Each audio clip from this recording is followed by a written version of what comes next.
We are live, So, please. a very good evening to one and all. Friends, is it time to charge what you're worth? Pricing is perhaps one of the most difficult and least discussed aspects of ophthalmic practice management. Are we charging appropriately for our expertise and experience? How often should consultation and surgical fees be revised? Should a senior surgeon charge more? When is a discount justified? And when does discounting begin to devalue our services? Most importantly, does charging more really drive patients away, or does it communicate value and confidence? To understand what ophthalmologists across the country actually think and experience, we conducted a practice management poll and we received almost 166 responses and around 100 questions. The responses brought out some fascinating perspectives and several very real concerns. Undercutting, free OPDs, corporate and charitable pricing, increasing costs, insurance packages, patient bargaining, discounts, and the difficulty of communicating value. So, today, friends, rather than prescribing a right price, we hope to address a more important question: how do we price our services ethically, confidently, and sustainably without compromising patient trust? So, let's begin by looking at what our colleagues had to say. I'm just sharing my screen.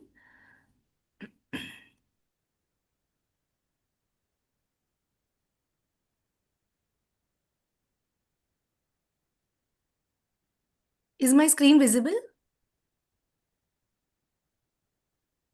Is my screen visible? Yeah, it's Yes, visible. yes. Yes. Yeah. Very much visible. Okay, thank you. So the first question what we had put was, when did you last increase your OPD consultation charges? So you can see almost 40% of our colleagues have not increased in the last 3 to 5 years. How often should surgery charges ideally be revised? So there were mixed responses. So there was no general consensus on this. What is your philosophy regarding pricing? Only 8% actually feel that premium pricing reflects quality. And most of us believe that there should be a good balance between affordability and value. Number four, 43% feel that OPD consultation is underpriced. And almost 40% of us feel that cataract surgery is underpriced. Should consultation fees be adjusted according to surgeon experience and expertise? Almost 73% agreed that it should be so. Do you routinely offer discounts? Almost 82% offer discounts, which means that this is a challenge which is so common in all our day to day work. And many of them feel that discounts usually devalue the practice. Almost 33% of them feel. And only 8% feel that it actually increases patient conversions.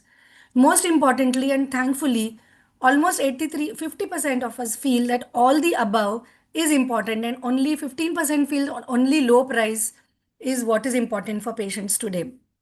So, welcome one and all to this very unique webinar on pricing. And I think this is today something which we have a galaxy of great entrepreneurs, practitioners here who will give and share their inputs and thoughts. So, to begin with, I welcome each one of you, respected speakers, panelists, and I would like to invite Dr. Devashish Bhattacharya ji sir for his keynote address. He is the founder chairman of Disha Eye Hospitals, a very distinguished ophthalmologist and a pioneer in cataract surgery.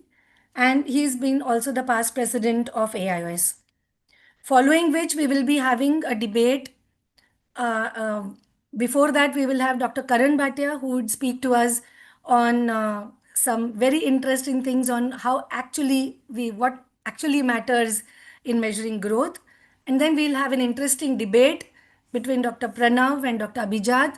And then we would have an expert panel discussion where we have all the expert panelists here: Dr. Mohan Rajan sir, Dr. Gaurav Luthra, Dr. M.S. Ravindra sir, Dr. Milind Killedar sir, Dr. Rishi Swaroop, all who are absolute great practitioners and who would actually give us a lot of value and inputs.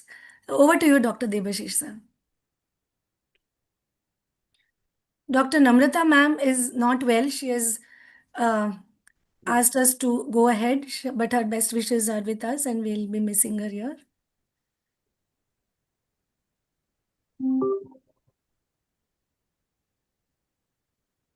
Hi, Abhishek. Hi, Mohan. Hi. Angda actually told me something around a very different context, but anyway, she also made the point that we have to discuss pricing. And so it was about life and journey. I don't know. I'll just quickly go through it. Essentially, more of things in Disha, and particularly as it started with me. Can you hear me properly? Am I audible, Yeah, Mohan? able to hear Yes. you. Yes, yes. Okay. Loud and Thank clear. you. That's fine. Thank you. So much in life occurs more by default than by design, really. Uh, Columbus set out to discover India. He discovered the most priciest and the most wealthiest country in the world. So I didn't get a government job. That was because in our time when we passed out, it was a backlog. The Naxal backlog was being cleared. So government job was scarce, which was the convention. So I started designing for a promoter free of cost a city hospital. And when the D-Day came, all the big practitioners of the city, they sat around, and in the meeting it was fixed that I should become a RMO. Cannot practice there as a consultant.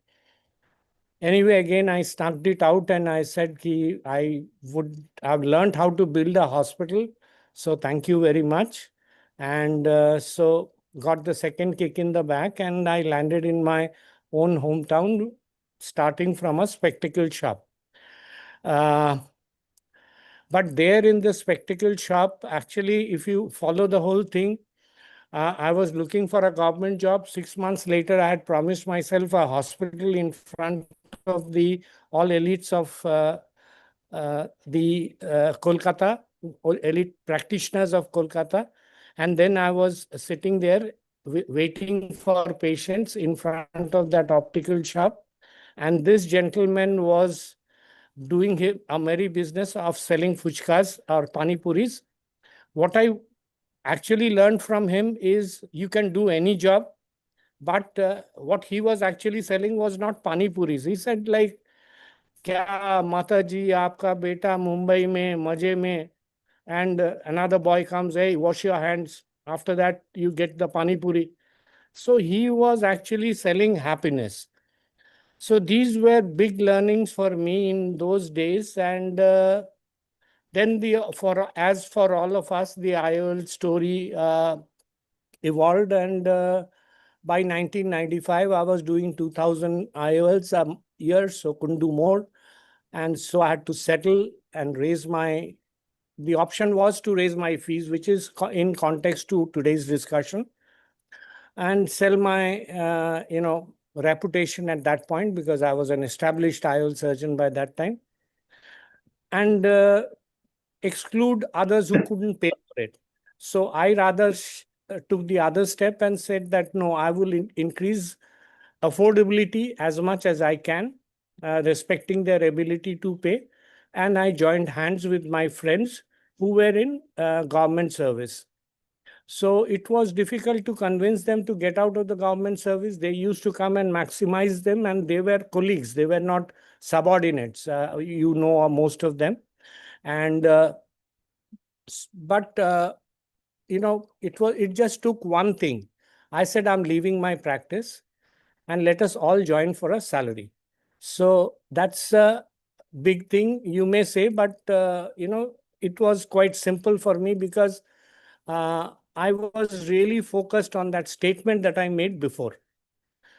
So that journey started brick by brick, and seeing four of us in that line falling together. The other young people, most of them you also know, because they are now quite matured at this stage. And we looked at, this is important for pricing, because cost has the direct implication on pricing. Before we price anything, we must find out our cost. So being minimalistic is important, and running after sophistication, we never did. Of course, quality which is tangible to the patient, absolute focus must be on that. Technology which gives the ability for everybody to do almost everything for everybody is what technology is. It is technology cannot be sophisticated or exclusive. And we engaged heavily in training of the staff, in teaching them all duties, so that multitasking aspirations. And this triggered, we wanted to really invite aspirations in the segment of the society probably which did not exist at that time. Because, society is grossly divided into two parts. One is welfare, one is aspiration. Welfare would go to the government, aspirations would come to us. Now, at which bracket of income would you strike aspiration is the point, which I think, as we grow up in scale, is becomes important decision.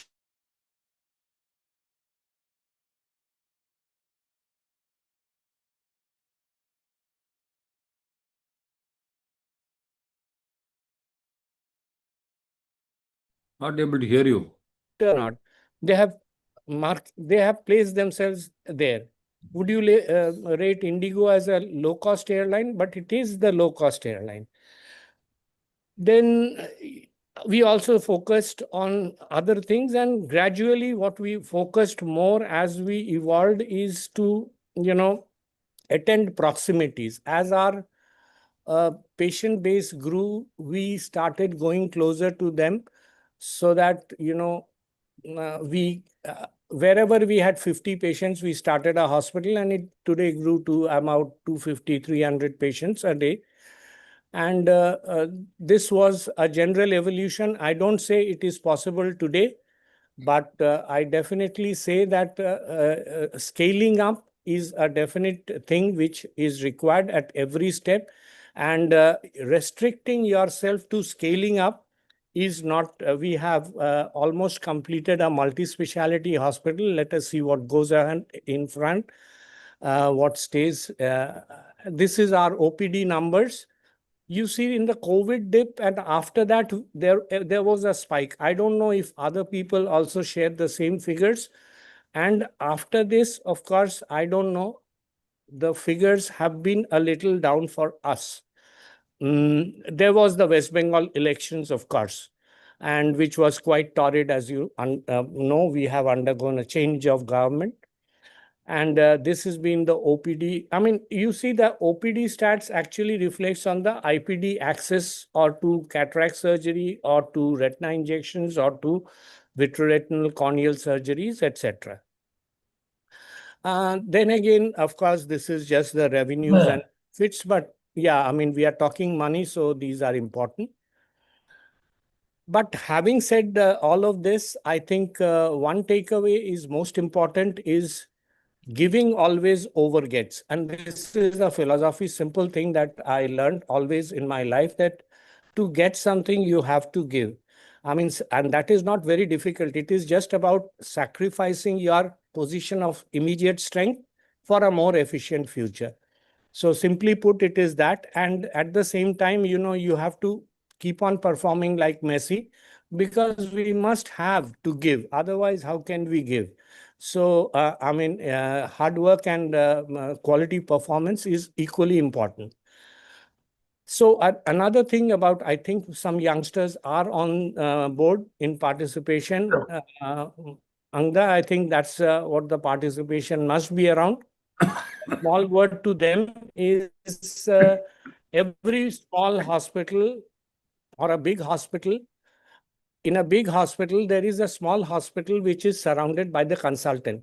Sometimes a beginner feels too left out, maybe, but I don't think over time that really. There is a Susan Jacob Hospital inside Agarwal's Eye Hospital.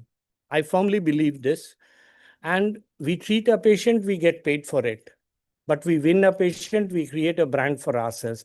This, I think, youngsters must be very persistent with. So choose the location of the big hospital that you join with the big brand, and you have a young practitioner or a young doctor in a hospital has time on his side, and he has to invest that and he has to give that totally to the profession.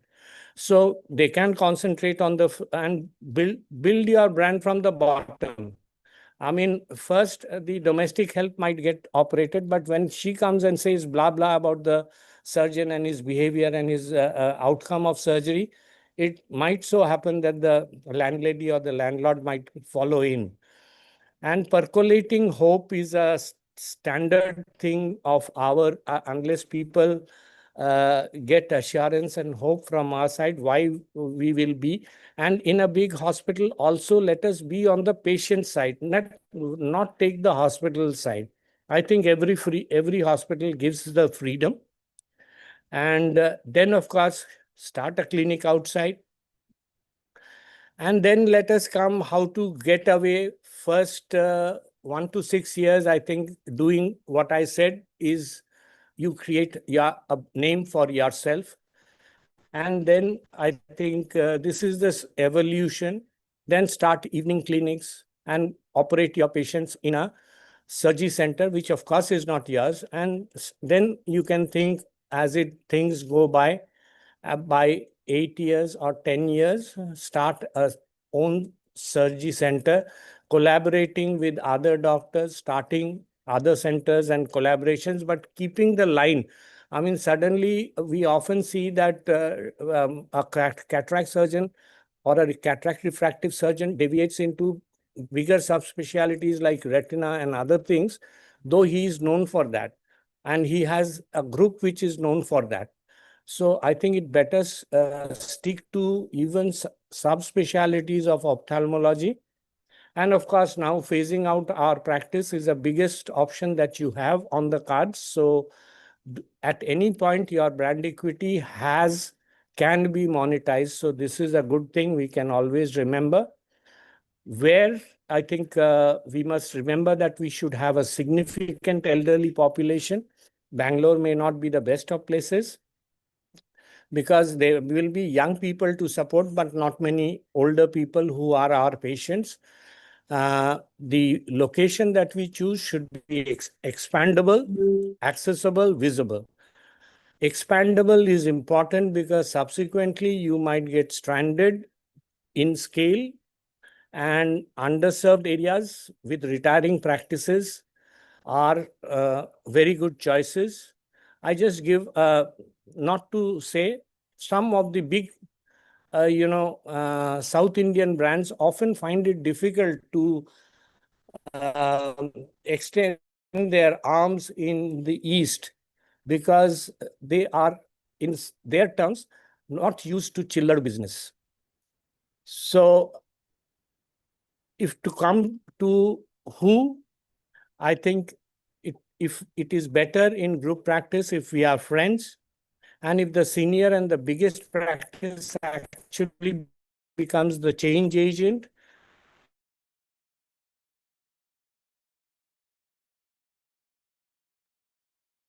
But your voice is not stable. We're not able to hear you.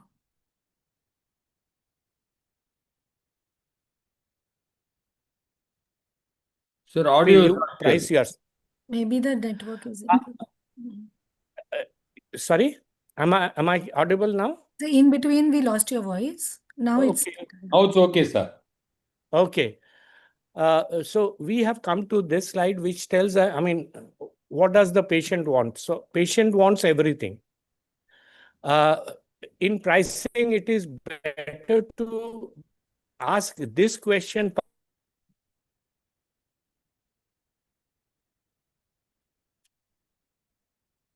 Sir, we can't hear you, sir. Maybe you should shut down the video. Sir, not able to hear you, sir. Sir, we are losing your voice in between. Maybe your network is a little poor. Maybe if you can switch off your video, then the audio at least will be audible. Okay.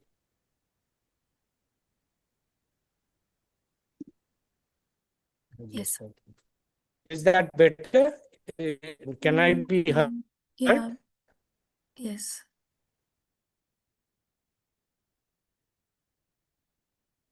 Oh, can't hear you. Perhaps he can change his location a little bit. Hmm. Sir, we can't hear you. No, no, we can't see you also. Sorry. Go ahead. Am I audible now? Sir, yes, in between. No You're one losing Uh, your is it's, voice. thing off, sir. cracking in between, is it? Yes. Should Yes, I sir. should I finish it like We can hear you, We sir. can hear you now as of now. You can hear. You can go ahead, sir. Yeah, go ahead, sir, please. okay? I mean, the point that I was making was uh, the more pertinent question is not what the patient wants, or is it is perhaps more important to ask what is the patient willing to pay for. And in cost optimization, the first thing would be to improve efficiencies, improve scales, which brings down cost, and that is how things should be. Dr. Bhattacharya, can you please stop the slide share, please?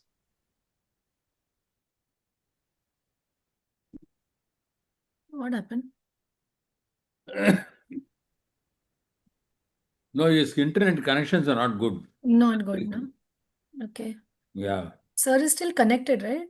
Yeah, We yeah, can I see think he's him. still there. Sir, Sir, can you hear us? has he finished the presentation? He was about to finish. Now we can see you, sir. You can finish off what you were saying, sir. Yeah, so essentially about costs, I think it is more important about price. It would be more relevant that we focus on the costs. And how do we optimize costs is one I told that we have learned that focus on the real technology. We are technocrats. We should focus on the real technology and keep the frills out. And that costs, I mean, in so far as equipment cost is concerned. Suppose, for a young practitioner, one could actually think of you buy a place, you rent a place, or you can actually take the place on revenue sharing basis and make the owner of the place a partner in business, which is a safe thing to do. So these are cost improvement strategies which we can adopt. And of course, scale is one thing which can improve costs tremendously. I had a few slides, but anyway, which shows how scale improves costs. So this is basically, I am of the thought that everybody needs to address and respect the paying ability of the society that they serve. And they need to kindle the aspirations of the community at large so that they get the scale. Now, generally in tough city competitions, the youngsters and even the established practitioners today are finding it difficult to survive or make the rational income if you compare a doctor to a chartered accountant, doctor to a lawyer, etc. But having said that, I think we are all as doctors doing reasonably well, better than, because when you see a lawyer, you see a Nana Palkiwala, you don't go and see the people who struggle with black coats in a small, civil court in Mumbai or in Delhi. You see the Supreme Court lawyers. So this is not the fact. The fact is that we have to make our own position and and health economics. I thank Aios for putting this topic, because health economics is perhaps the most important thing which helps patient and doctors to be together. Thank you, and let's carry on forwards. Thank you. Thank you so much, sir. I think it was a very inspiring talk. And we have so many questions for you, and I think we'll take all the questions in the panel discussion, and definitely we want to learn more from you, sir. But thank you so much for that motivating talk. Wonderful. Yeah, next we would have a talk now by Dr. Karan Bhatia, who is now recently been elected as President TOC. Congratulations, Dr. Karan. And Thank you, growth is ma'am. something which all of us want, but how exactly do we measure that growth and what actually matters to us is what he is going to speak to us about. Yeah, Dr. Karan, So, please share your yes, screen. ma'am. Yeah. So, a big thank to Anaga ma'am, Mohan sir, Tityal sir, Namrata ma'am, everyone here, every senior here in the panel, and AIOS for this wonderful opportunity. So, yes, I am talking about measuring growth, and we just heard the incredible story of Debashri sir and Disha. It was really inspiring, and it was the value versus the volume debate also comes in that which sir spoke so well. So my job for the next 8 minutes is simple: give you the scorecard to decide who wins that debate for your own practice. Not more slogans about growth. Four things that you can actually measure. Again, measuring growth, what really matters. So most of us judge a good month by about two numbers: how full the waiting room is, that is the patient footfall, and what the bank balance looks like, that is the gross revenue. But both these numbers lie. So take Ayushman Bharat, that is PMJ, for an example. Cataract surgery is now one of the most claimed procedures under the scheme, and with over 22 lakh surgeries reimbursed, that were claimed in the last year alone. But it's great for footfall, but several major private hospitals have refused to impanel with it because reimbursement can be low and sometimes can be a tedious process as well. As you can see, 11 to 15% of the surgical cost you have to cut because of that. So you can do more surgeries and still lose money on every one of them. Volume alone isn't the story, the margin is. I'm talking from a financial point of view. So then before getting to the four pillars, one honest addition is that we do need more patients. So your camps and screening, outreach activities, your social and digital reach, and then the empanelments and listings do become very important. And none of this shows up in the four pillars, which will be on the next slide, but all of it decides where the four pillars will ever get tested on.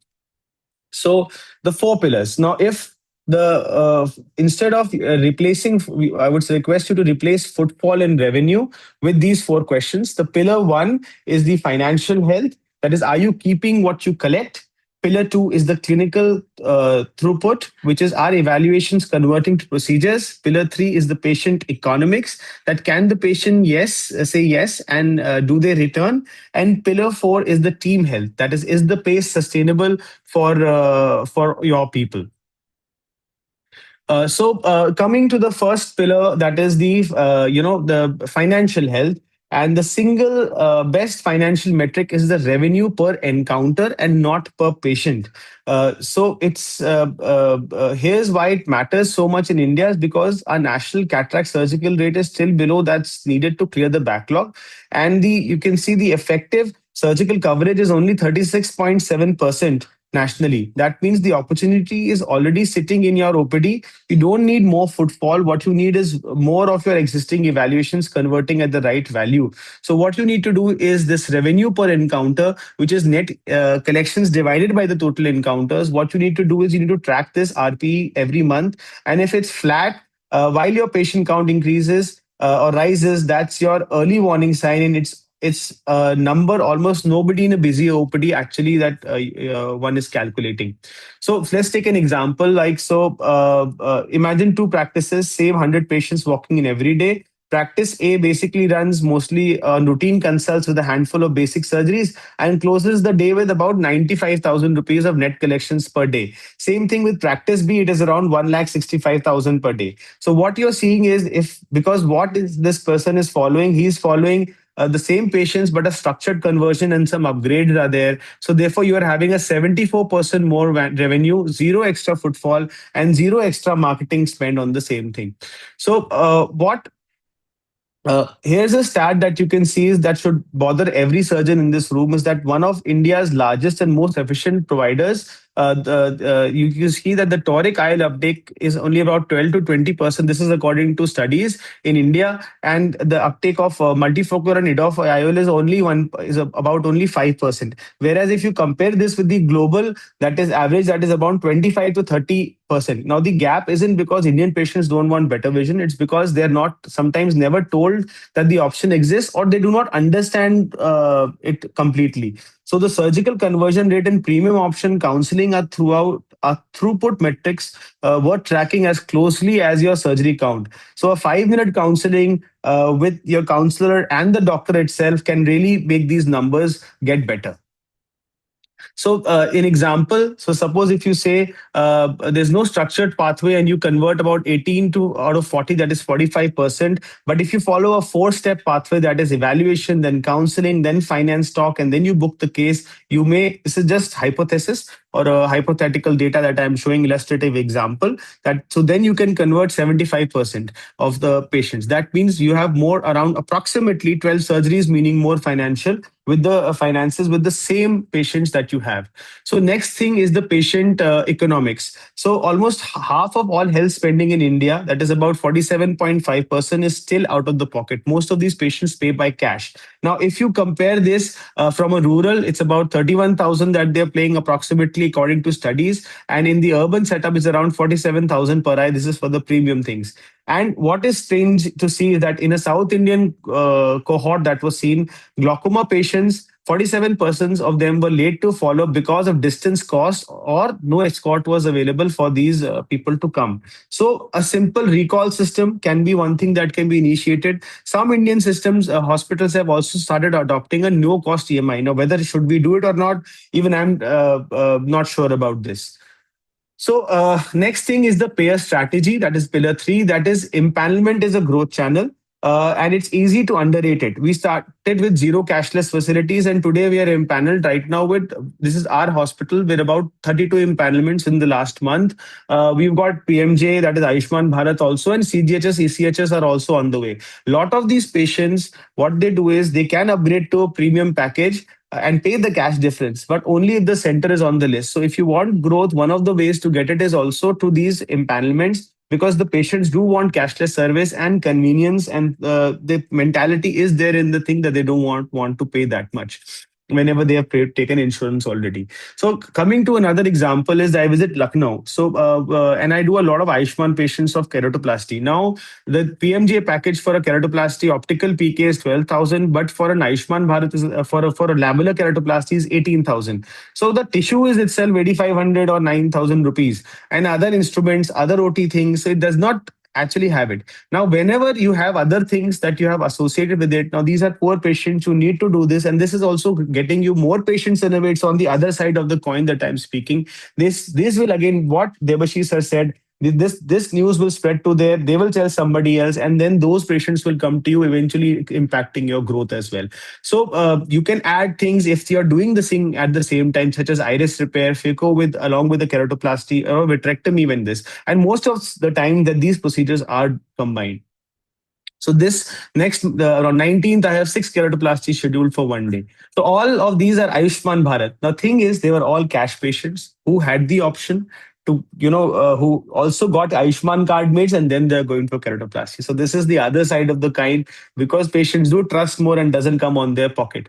So the pillar 4 is, the team health. So growth that burns out of your system isn't growth. So because if your doctors are skipping lunch, if they're overworked, their efficiency will also reduce. So a study has shown that 25% burnout is reported among Indian ophthalmologists, which is lower than other specialties, and then 68.4% women ophthalmologists specifically have a burnout. This is tied to unequal recognition and reward for the volume they regenerate. So this is something, track this like a KPI, that is a key performance indicator, same as revenue or conversion rate, staff retention, provider satisfaction, and who is actually being rewarded for the growth they're generating. So as long as your doctors and your staff are happy, the growth will eventually follow, because they will be motivating a lot of this. So next thing is very important, is the role of AI. So AI does help you do a lot of retinal, like example of would be AI retinal screening. You can have smart recalls and reminders. You can have claims and denial automation can be done through AI,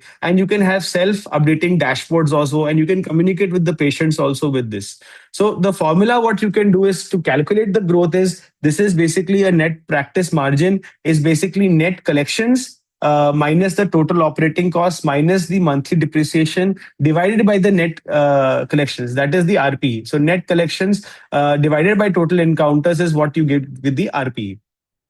So this is a Excel sheet that people can use. This is the equipment and construction. You have to take into account what you've already invested. And this is just an example. If people want this, I can share it with them. This Excel sheet regarding the revenue, the operating costs. I know the font is a little bit small, but it gets very difficult to share it with the time that is allotted. So you can get all your data here, and eventually this will give you a growth dashboard, and you can actually see whether you're growing or not.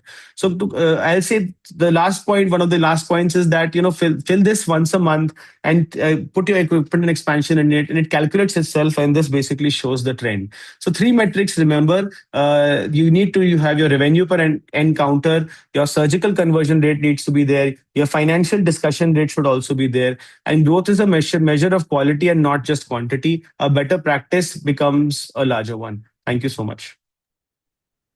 Wow. Excellent, Dr. Karan. I think that was really nice and so many ideas, fresh ideas. Maybe there are Unbelievable talk. very, Karan, very good. amazing. Very, very nice.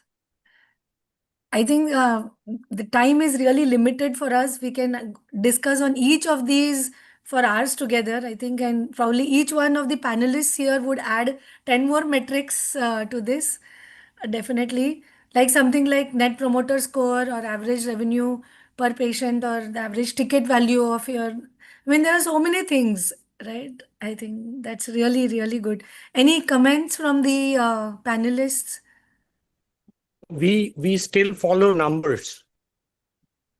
The numerical growth is the biggest indicator of quality because that tells how happy your patients are and how successful the word of mouth is going around. So we are really concerned if the numbers drop. Yes. ATV is another measurement, definitely. But, simply put, I would say a 1 day's salary in the society could be the spend in OPD. A 1 month's salary per capita could be the cost of cataract surgery. If you really want to come at pricing, this is our strategy. And because we have centers across rural places, urban places, top city places, our ATVs vary, and we can actually understand the whole complex and geography of the variability. Somewhere the ticket size for cataract is 11,000, somewhere it is 17,000, somewhere it is 41,000. So we know, how it varies. So having come to that, we would rather focus on the numbers because they are prospective clients who would build further clients. See, if you discounted cash flow, like we talk about private equity and all that, they all go on discounted cash flows. Yes. So Zomato or say Swiggy and all are all loss-making companies, but they see their valuation. Even Lenskart probably had some odd profits, which are even less than Mohan's or ours. And yet they have such huge valuations, which we can never dream of. They are discounting them 5 years hence because they have they have shown the potential to grow. So, scaling up is perhaps the key thing for we must always consider that. And if strong affiliations and all that with other people, other doctors, getting in more people to work together are important strategies for that.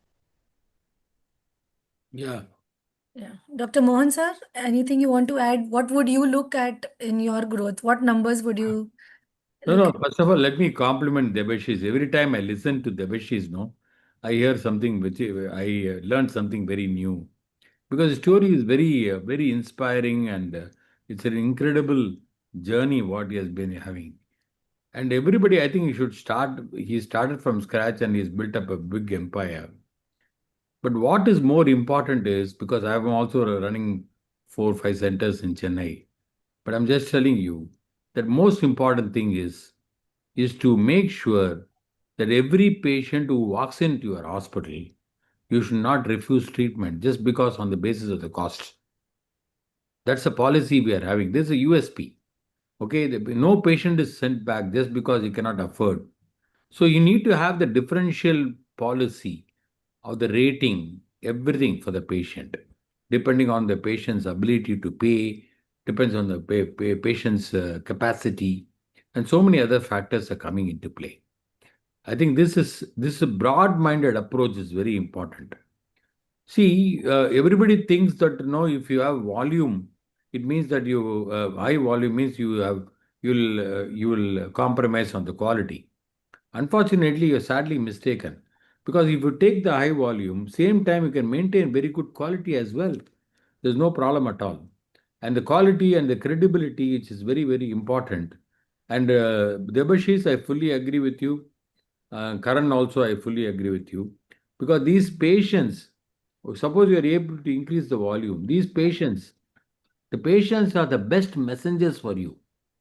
They are the best public relation officers for you, and they should be able to get because the word of mouth is much more powerful than your advertisement in your media or your social media, whatever it is. The patients, I think it's important for you to concentrate on that. So, Yes, sir. yeah, it's very important. Yes. We can have more discussion later. We'll have, yes, definitely. Let's move on to the debate now. So, in the debate is on value versus volume. For is yes, we should charge more by Dr. Abhijat Chaturvedi, and against no, affordability should remain the priority is Dr. Pranav Saluja. So, welcome both of you, and then I'd like you all to start the debate, please. Yes. So, at the outset, I would like to thank the entire Aios team, Rajan sir, Anaga ma'am, Namrata ma'am, and Tityal sir, and the entire scientific committee for giving me this opportunity.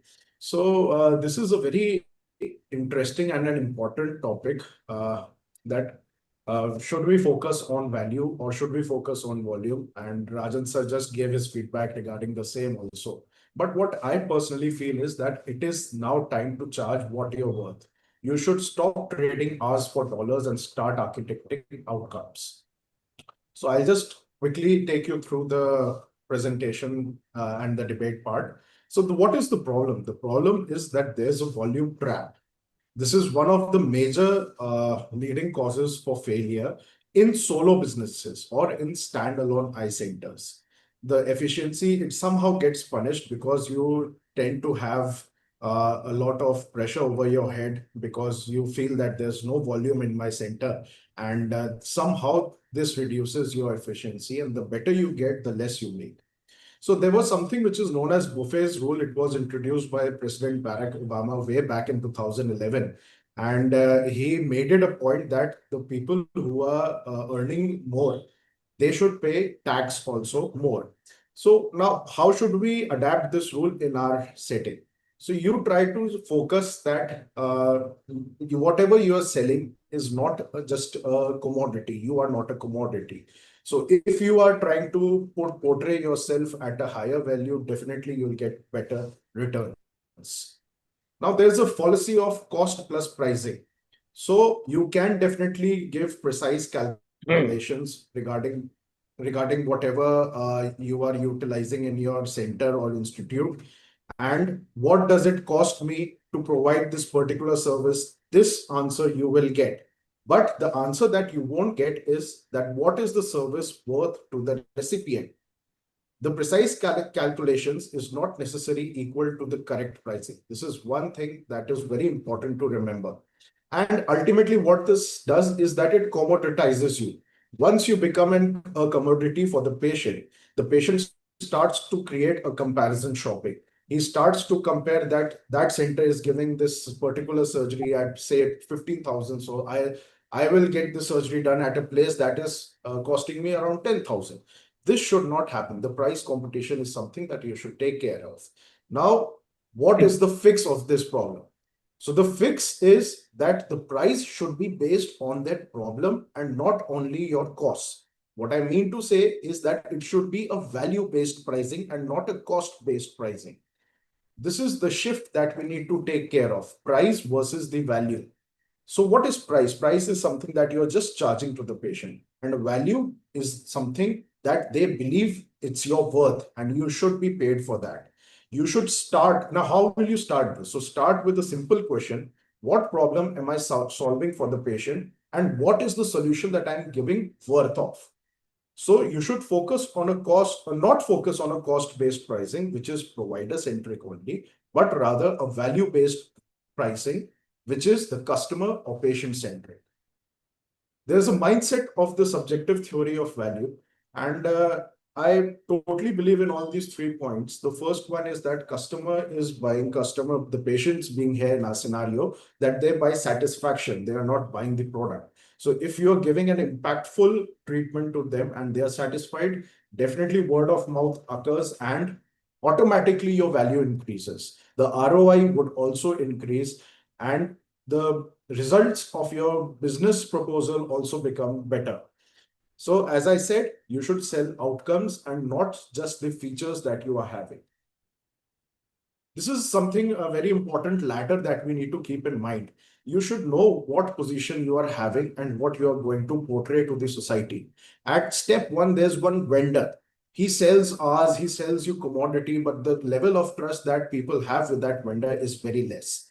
Then comes the second step at which majority of the practitioners are currently at there, which is the consultant level. They sell their expertise. They have somewhat a medium level of trust and people try to visit them and get good results with them. But what I personally aim is to be a trusted advisor.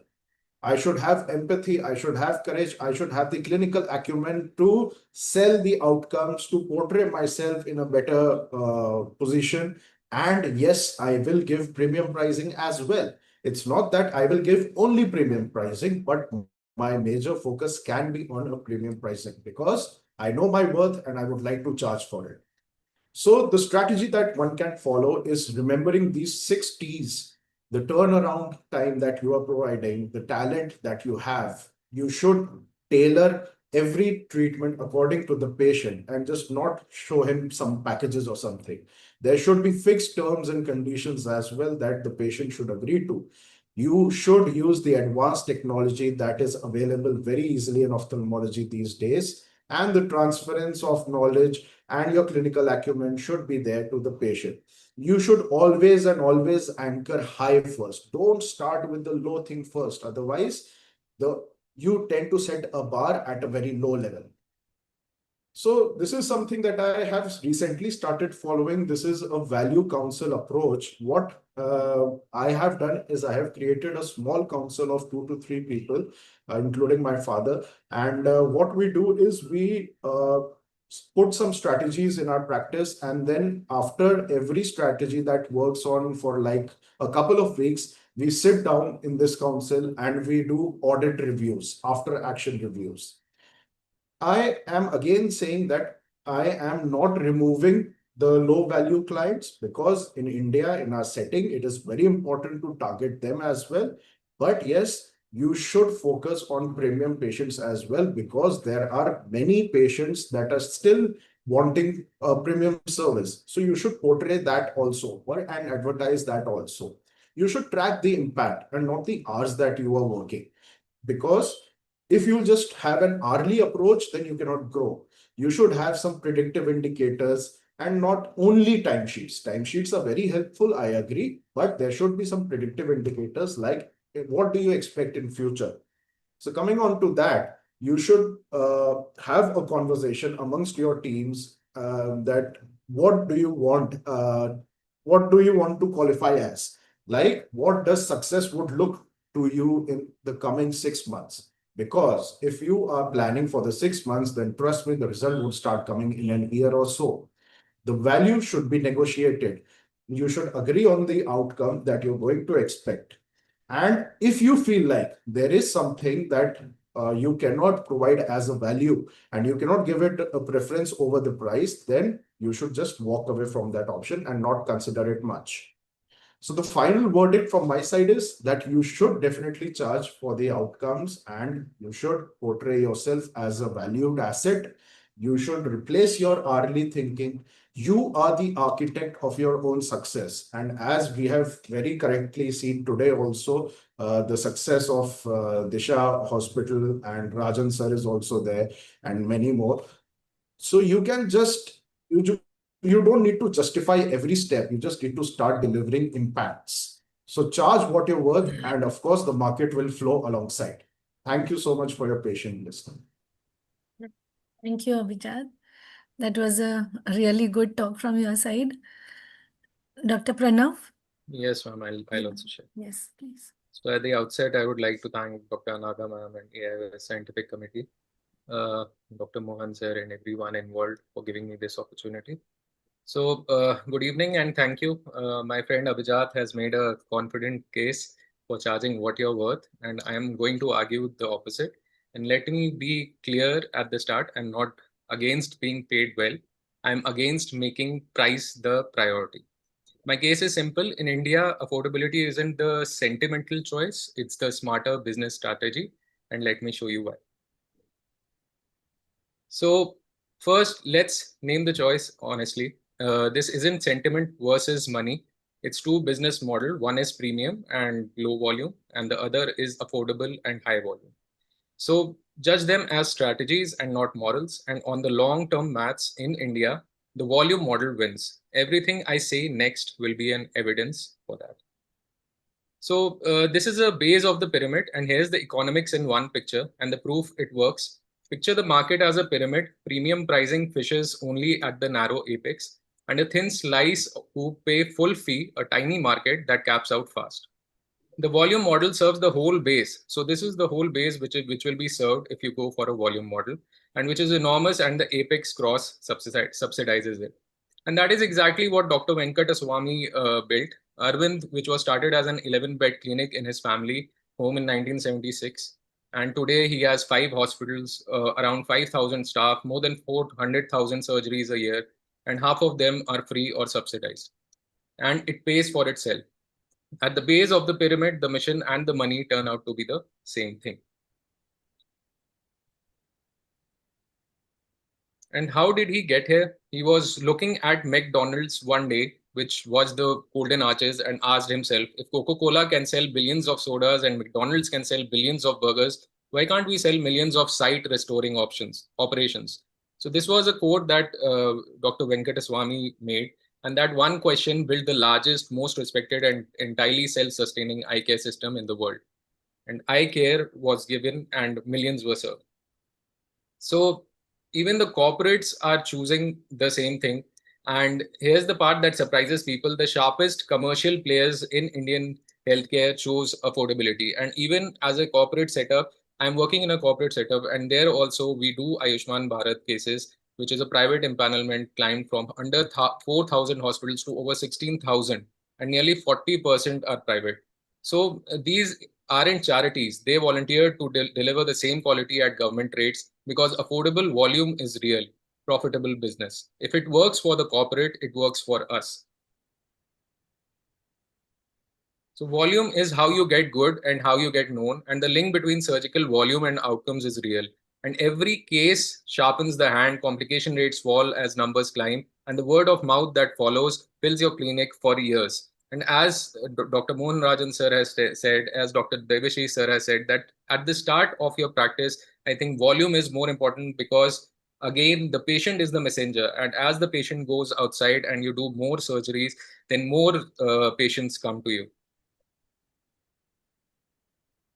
So this is another case where affordability is a clinical outcome and not the ethical one. And this is where price becomes clinical. So the single biggest reason our wet ARMD patients and diabetic patients go blind is cost-driven dropout.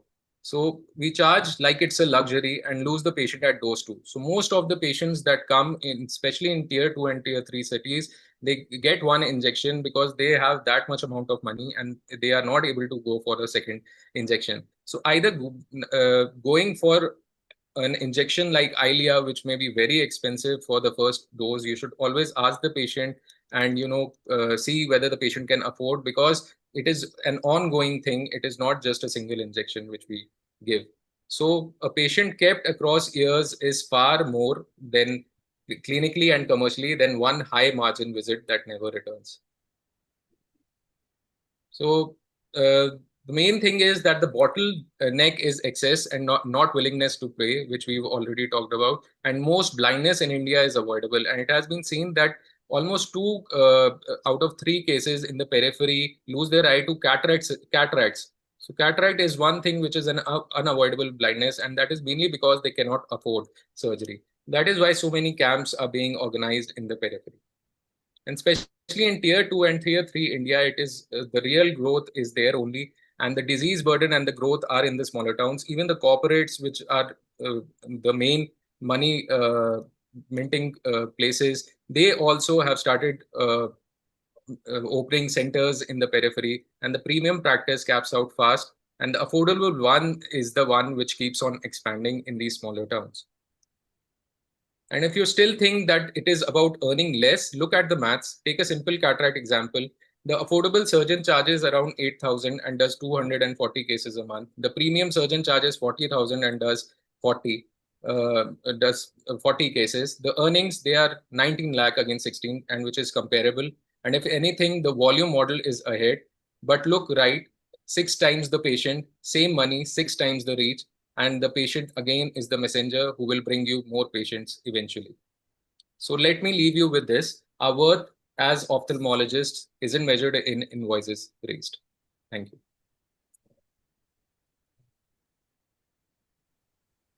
Wonderful. Yeah, great talk, Dr. Pranav. And I think both of them have Thank you, put forward their points very, very strongly and confidently. I think let's have all our panelists here with their videos on. Welcome to all the panelists once again. Dr. Mohan Rajan, Dr. M.S. Ravindra sir, Dr. Gaurav Luthra, Dr. Kumar Doctor, Dr. Milind Kiledar, and Dr. Rishi Swaroop. So, welcome to the panel discussion now. And I think we have heard so much over the last 1 hour. It's now time for us to discuss and actually get down to what each one of us have and do in our own private practice. So, Dr. Ravindra sir, welcome to this. And the first question I would like to ask you is, sir, there is so much variation in the consulting charges or in diagnostics or surgical charges, not just across India, but even within the same city, like for example in Bangalore.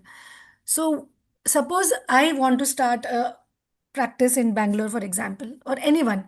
So, how should then ophthalmologist actually get down to scientifically arrive at the right price? Say for a Okay. consultation. See, excellent talk. There is so much to learn from each of them, especially the youngsters are so good nowadays that, I myself feel outdated in the business of ophthalmology. However, I would like to quote a couple of issues. We had a very good Yashaswini team in Karnataka, where the government used to pay with great difficulty, couple of months, sometimes years later, 6,000 rupees for cataract. And we weren't very happy with that amount. And, we all become members of Yashaswini because of certain pressures from the government. Then we were all right. We didn't go for them. If the patient walks in, we try to, increase the IOL cost and all that to get the money. But when it was closed, the people from rural areas, like for district and smaller villages, they were literally crying. Then we had a discussion as to why 6,000 rupees is so important for you. They gave a calculation. They're all single doctor practitioners in a rural area or a semi-urban area. And when they lost if they do a 50 cases, it's very easy for them to perform in their centers without any additional cost. They have 10 private patients, 50 or 60, these 6,000 rupees charity patients.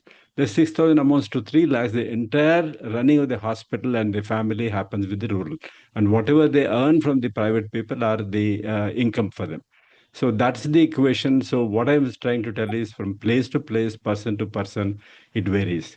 And one of you mentioned that we don't have to copy another model. There are millions of models. Every doctor has got a model himself. And he has to sit down and chart out what kind of life he wants to lead, what kind of comfort he wants to give, and what kind of the time he needs to spend on practice versus the personal the time that he needs to spend. Based upon that, we'll have to choose the model that best suits that kind of attitude. I don't see that everybody has to become a Debashish, everybody has to become a Rajan. And they did not become a Rajan or a Debashish. You should not have a guilt feeling in your mind. You card your path yourself. That's what I would like to say to the youngsters. If you want to grow, grow, but have the right paths, which are all available today. There are so many paths available, and you choose what you want to do it, and don't regret for what you have done or you have not done. So that's my few sentences I would like to say about the debate. It's a wonderful debate. But again, I would rate the affordability as number one criteria rather than, your talent. Your talent is a very, very, a musician comes and sings in front of you. I mean, she has 50 years of, 40 years of talent. Does she charge the same thing everywhere she goes? No.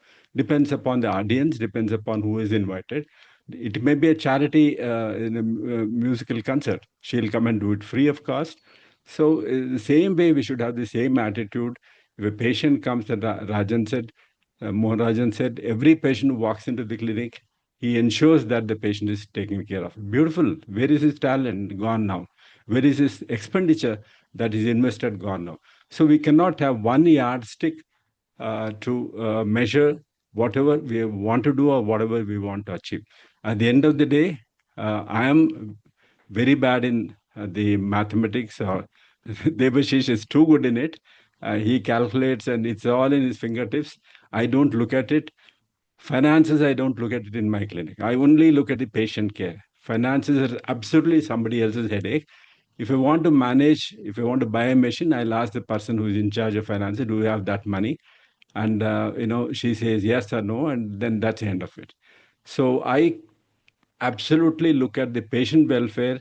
The patient comes and lies down for a surgery. I don't know how much the patient is paying.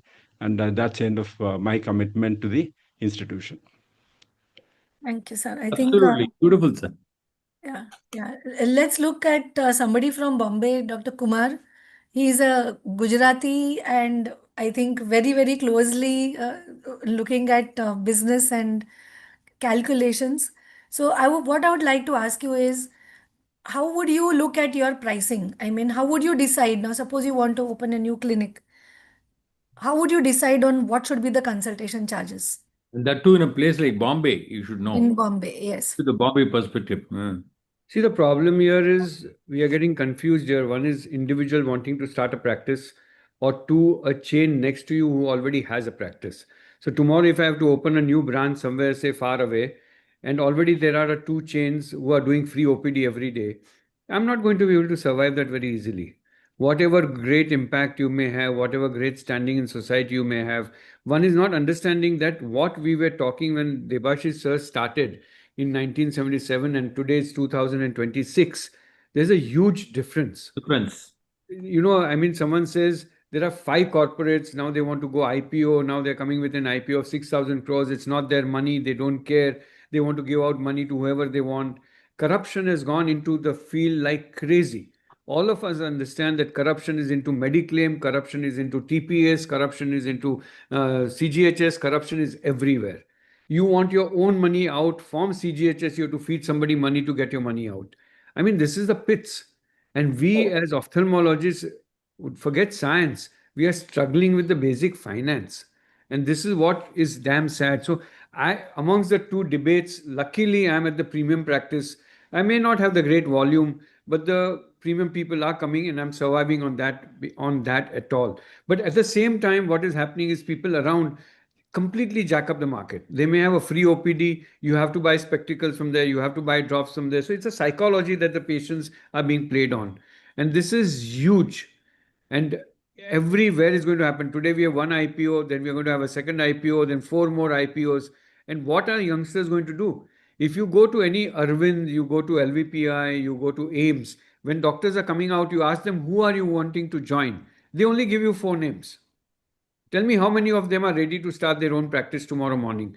Because ophthalmology has become a hugely intensive investment. None of us are talking that octroi once upon a time on a microscope disappeared, and now we have huge problem about duty and GST.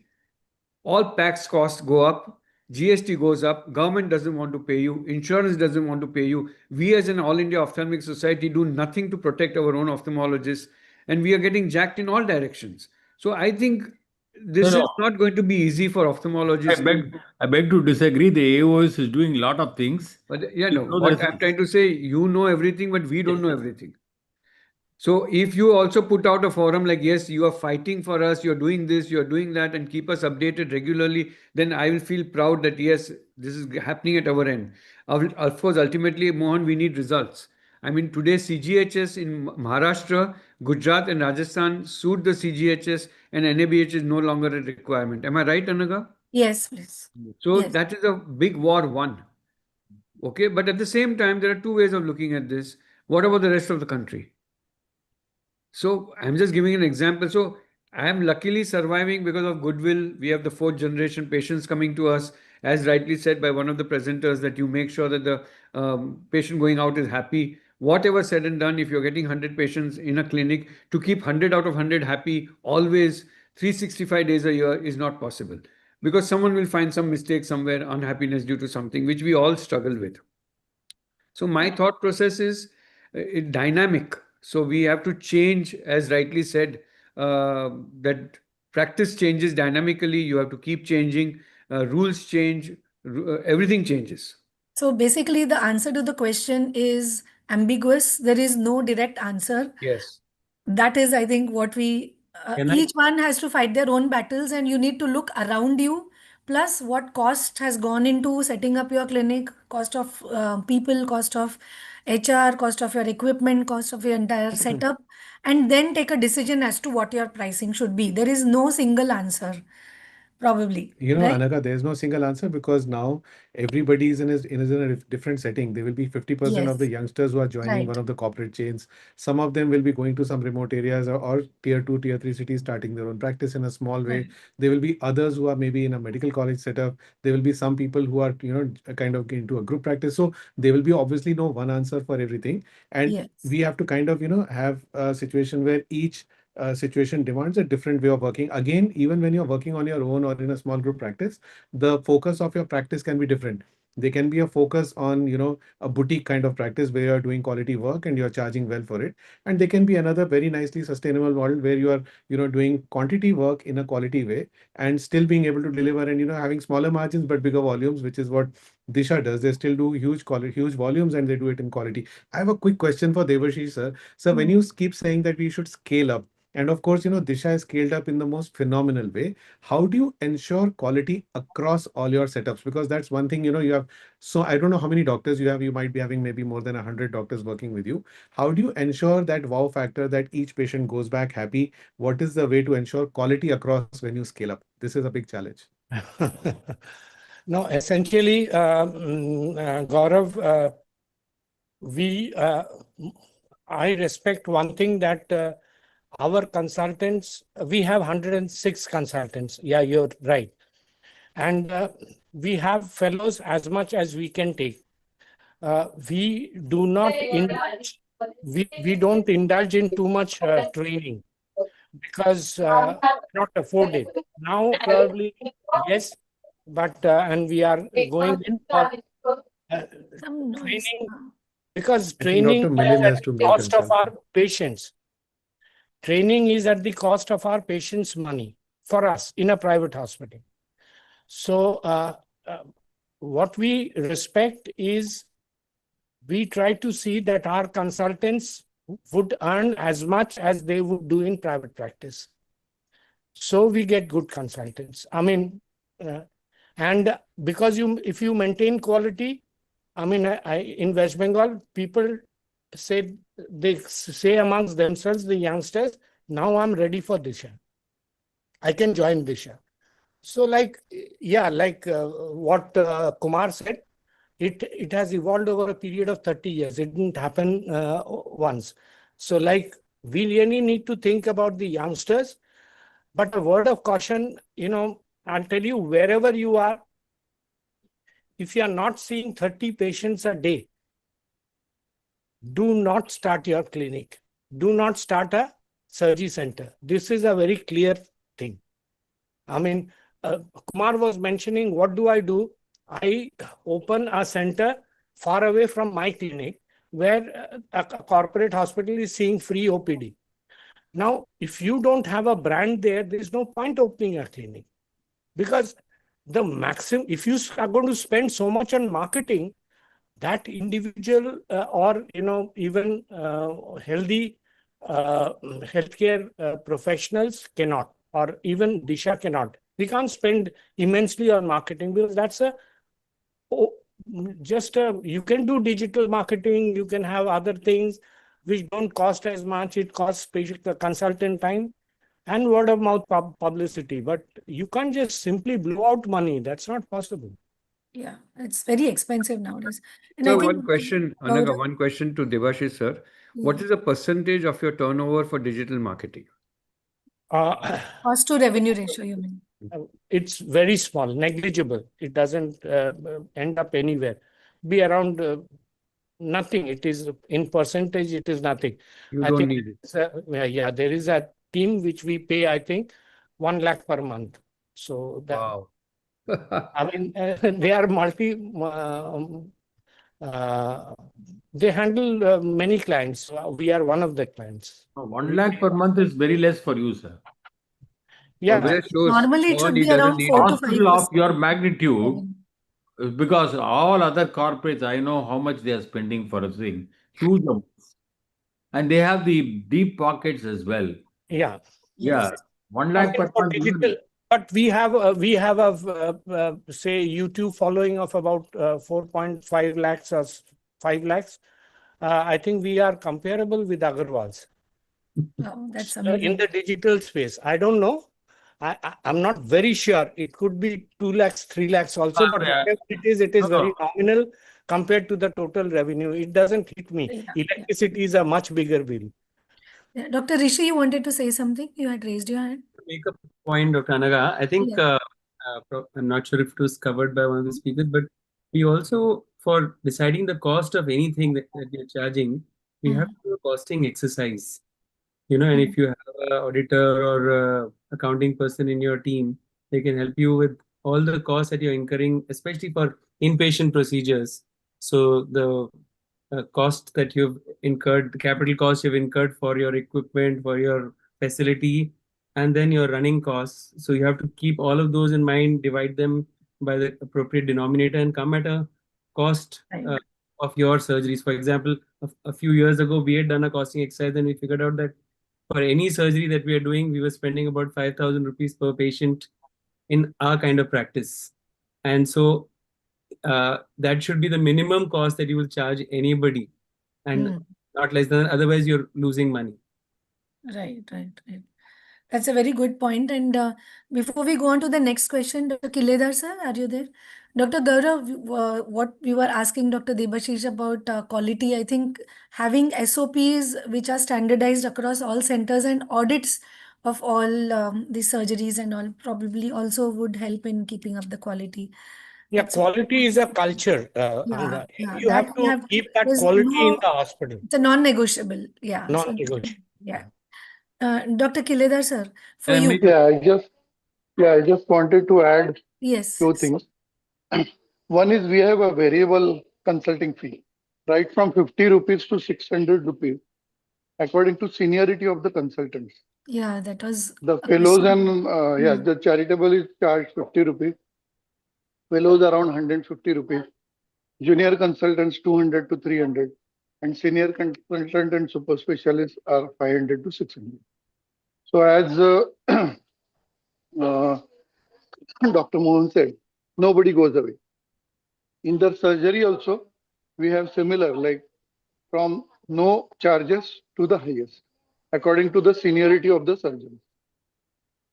Okay. Does No, I think do all the panelists follow this? no. I think I also follow that. Yes. We have a differential system, as I told you in the beginning. No, the differential system is very important, especially for the. I'll tell you the solo practitioners who are now surrounded by the corporates everywhere, as Kumar Doctor rightly said. You need to have that flexibility. Okay, the flexibility is very important because you want to get as many patients into your system as possible. How is it possible? Unless you have flexibility, you need to have flexibility. Another important thing is you need to have a USP of a personal care which the corporates cannot give. Every time the patient wants to see Mohan Rajan, they can see in my hospital. Okay? Every time the patient wants to see Anaga, they can see in your hospital. But if they go to a corporate, one guy will be operating, the another guy will be seeing, which the patients may not like. So this is something which is very important. This we can capitalize. And how do we capitalize this? We get the traffic into your hospital as much as possible.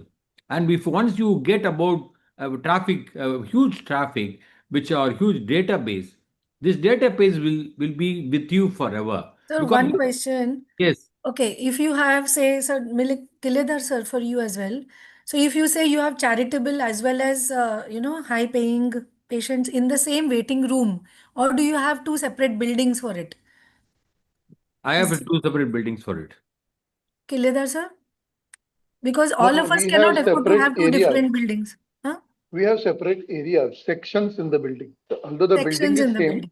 the Okay. areas are different. So Okay. what you can do is, Anaga, you can have something like an LVP model when you have two corridors, which is very easy to think, and have a central consultation room. On one side, it will open up the charity patients. On the other side, the paying patients will come. So the paying patients will not know the charity patients exist at all. Exist at all. So I think it's something which we can everybody can follow. That's not a problem. I am having a separate building. That's not a problem at all. But Uh, it's not possible to have everybody to have separate buildings.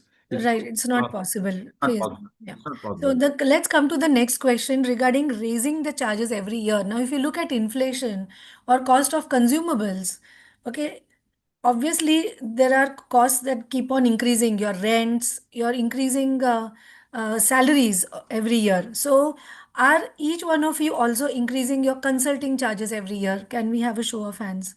Yes. We do it once in 2 years. Okay. Once in 2 years we do. Yeah. Rajan sir also once in 2 years. Yes, Rishi, sir. Yes, Dr. yes. Gaurav. I think, Anga, the fundamental thing is most of the OPDs are subsidized. Most of the OPs. If you really take unit costs of a OPD, the space it consumes, the staff it consumes, the equipments, the consultant time it consumes, they are they are the real marketing spend, if you really want to say. Every practice, I mean, for Kumar, he has to charge 5,000 rupees. 5,000 rupees is Kumar's consultation. No, I'm telling you, honestly. If his surgery charge is 1.2 lakhs for a 10-minute surgery, now imagine for a 10-minute consultation, how much it should be. How much is it, He Dr. will Kumar? not get that 1.2 lakh cataract patient unless he sees 10 patients in the OP. So essentially, let us understand see, I'll tell you one very successful story in Disha. When Optos came, we were the first people to buy Optos in India. And, I asked my technician, take this machine. It says it shows the periphery, which the retina surgeons don't want to bend their back. So he went on with the Optos and he said, sir, 80, 90 patients a day, any time we can do. I said, fine enough. Our consultation was 200 or 300 at that time. I said, for 300 rupees, Optus. And we recovered the cost of the machine. Every day we used to do 60. At the end of the month, 9,000. 9,000 into 300 is 27 lakhs. In 2 years, we recovered the cost of the machine. And it gave better results than a reluctant ophthalmologist trying to find a hole because he is finding a retinal detachment or something else, which is more interesting to him. In Optos, we found out that previous patients who were actually examined by an ophthalmologist or by a retina surgeon 3 months back had lattice and holes. 20%. The error margin was 20%. And then we show the photograph and say you need laser. All lasers are converted because the patient gets a documentation.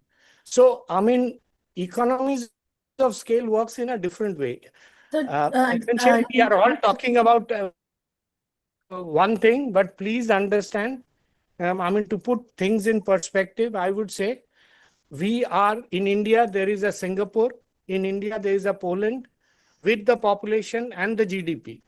With the population and the GDP, we have a Singapore, we have a Poland, we have a Indonesia, we have a Philippines, we have a Pakistan, we have a Sub-Saharan Africa. Choose your country, choose your proximity, price yourself, and start your practice. Yes, of course. I mean, when we are doing a rural hospital, the charges are not as much as we charge maybe in Newtown. So these things vary. These things have to be variable. So when you took the Optos, sorry to interrupt you. Yeah. Sorry to interrupt you. So when you added the Optos, 500 patients in that hospital, Optos is viable. We do it for all myopics. All myopics coming to Disha Hospital. did you charge extra for the patients who were checked by 400 rupees, 400 rupees. The advantage of Optos is also the time saved. You know, times? the patient comes. And suppose Similarly, we also have the the Claris. myopic comes every year. They come for a power checkup. It is written Optos first and then come for refraction. So they do the Optos, they come for refraction.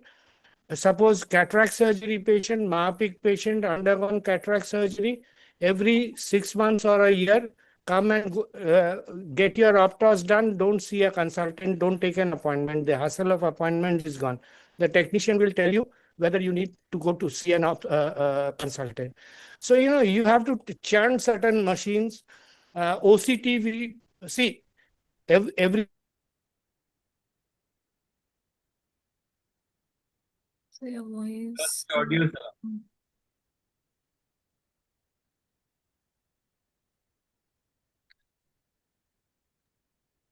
Anaga, I'm leaving. I have a. Okay. Yes, sir. Yes, sir. How Sorry. many patients would actually do? So your voice is not. Voice is breaking, good. no, Anaga? Sir, yeah, sir, we are not able to hear you, Debashish, sir.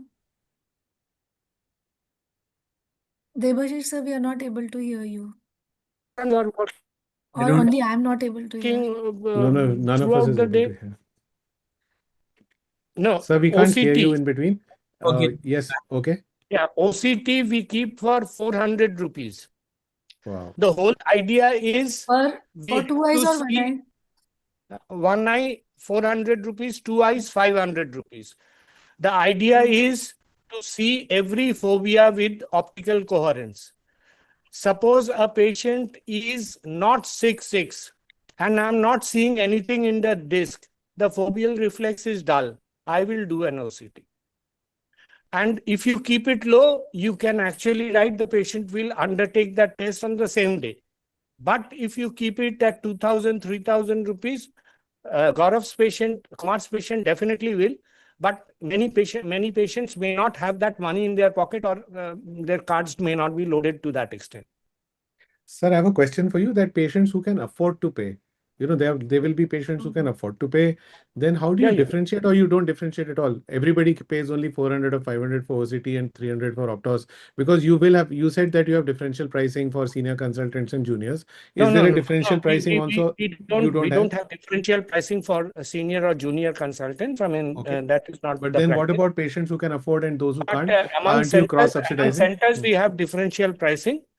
but that is marginally. We probably add up the cost of the real estate and other things. It is marginal. So we are actually, I mean, again, it is a 30-year story. So we are branded as a fair value, low cost hospital, fair quality, low cost hospital. So we are But sir, branded how and Disha is now offering both Smile and Silk. So how do you figure that? Like, how do you break even on that? uh, there are some things, at that level. We have a Smile, Silk in two centers only. One center is fully loaded, like everything is there. Are you pricing And yourself in competition with others, or you are pricing similarly like Optos at 300 and OCT at 500? in West Bengal, refractive is a very low thing. With ICLs and all taken together, I think our total refractive volume is 1,500, where we do 1 lakh plus cataract surgery. So it is actually a negligible thing. I mean, we don't really bring it into consideration. Anaga, Refractive is much more important anywhere else. can I ask a question? Yeah. To all the panelists, here is like you have a subluxated, a black cataract, um, etc., a high myope, where doctor skill is a necessity. So there was a presentation on what do you think about valuing your own self or your own skill. So if you go to a general hospital, yes, it will get valued X amount and nothing. But if you go to a specialized hospital, you need capsular hooks, you'll need endocapsular, you need Gore-Tex, you'll need this. So in Disha and everybody else on the panel, don't you think that as ophthalmologist, where everything we are getting crunch, when you have a tough case to do, you should charge a premium? I think Anaga had asked this once upon a time. Definitely, Kumar. We do charge.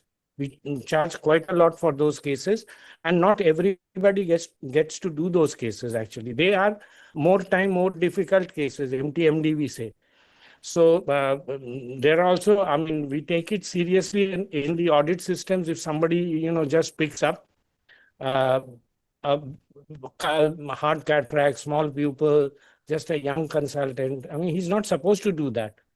And so, like, he has to refer it to a consultant who has the certification to do that.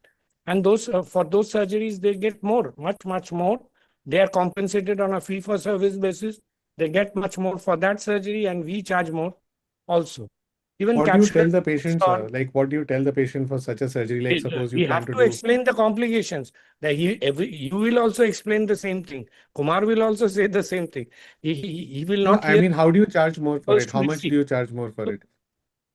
As a Like percentage of the total cost of surgery, for example. almost double. Almost double. So in our practice, what we are doing is we have to use some surrogate measures. So we do bill additionally for Elon uh, Yeah. and CTR. And suppose it's a posterior polar, I will write plus minus and fit, and we'll bill for it. And everything possible. I'll use a pupil expansion. I will put it as plus in such cases. Everything is added on. Yes, everything is added on in that. Yeah, Rishi, but that you are adding on for material. I'm talking of skill set. I know, but then so I'm saying I'm using those as a surrogate. I'm not really How, saying. how do you all of you reply? You know this, you get these emails from insurance companies that these charges are more than the normal charges in the surrounding hospital. So how do all of you in the panel reply to this email? All of us must have got this, right? These are above normal charges in the surrounding Kumar, hospital. only you get that email because your Oh, charges no, are no, more yaar, than the come on. surrounding. No, you also must be getting. Rishi must be also getting. Anaga to 100% gets. Kumar is right. Kumar is right. Kumar is right. Yeah. Please answer. How do you reply to this?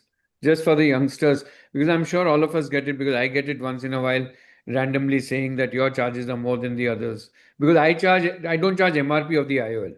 I charge actual cost of the So, IOL and my Kumar, let cost. me put this question now to Anaga. She's been moderating and asking all of us questions.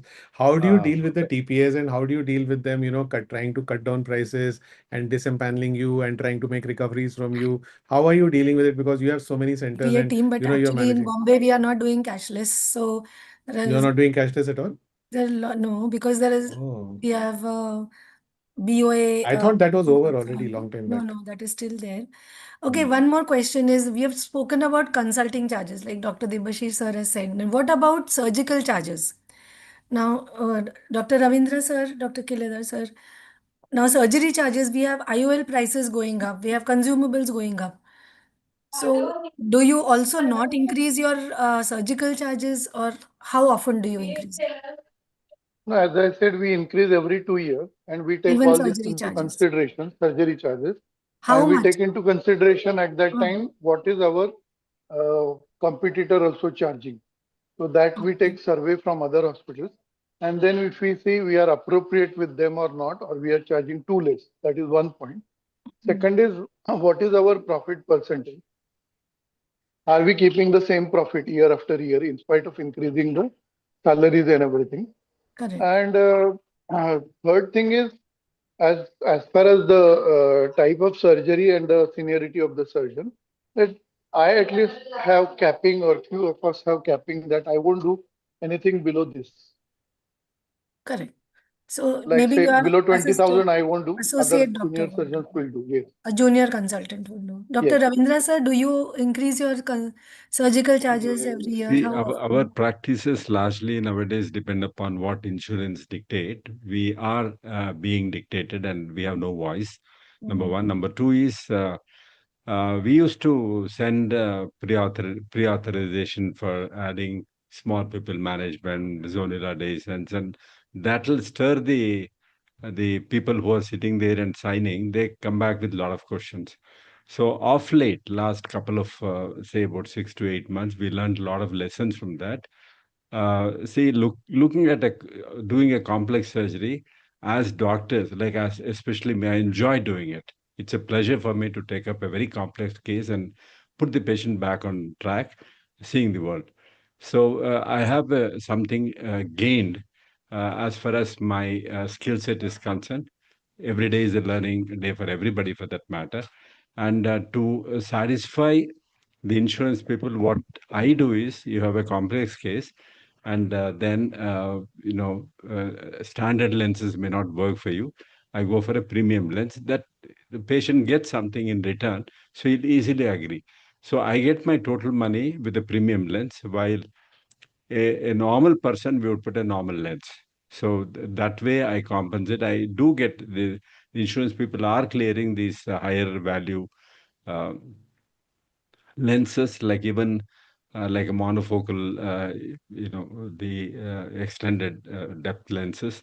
You select those things and put them there, and your costing will be higher. If the insurance is not giving it, patient is willing to pay because you have talked so much to him. So we are not billing for small people. We are not billing for vitrectomies, which are, things we do every day for that matter. It's very common with the in a referral system that we practice at, and that way we are happy with it, and insurance people are also happy. Okay, okay. Dr. Gaurav, consider a scenario. A patient has been posted for trifocal toric. He has already done the payment outside, but on table you have a PCR and you end up putting a three-piece. Patient has already paid. Now you have done a vitrectomy. You have given a good outcome in the situation. What would you do with the price? Would you refund? Would you keep I the would same refund, price? but I would refund, Okay. but I would then also bill for certain services which I was, going to do additionally, telling Hmm. them that it turned out to be a more complex case. We could not go with that lens, but we ended up doing a few other things to, improve your outcomes and, bill for that. And so I would not say, for example, if I had charged, say, for example, 1 lakh, I might not refund 50,000 out of it, which would be the actual price of my other surgery. I might Hmm. refund, say, 30,000 and tell the patient that, we had to kind of, manage it. It took Hmm. longer. We had to do certain other steps and then justify it. But obviously, I would be transparent. I would tell them right after surgery going out that, in Yes. your benefit, I did not use that lens, and refund at least a substantial amount out of it. Dr. Kumar, a patient comes to you and do you do the counseling of the surgery as well as the financial packages, or your counselor does the talks about the price? Please unmute yourself. do counseling for the lens and for the laser cataract surgery, nothing else. No finances are discussed by me. Okay, so is this also the case with everyone? The counselor speaks about the money part and the doctor speaks about, yes, I think that one thing we all agree on, right?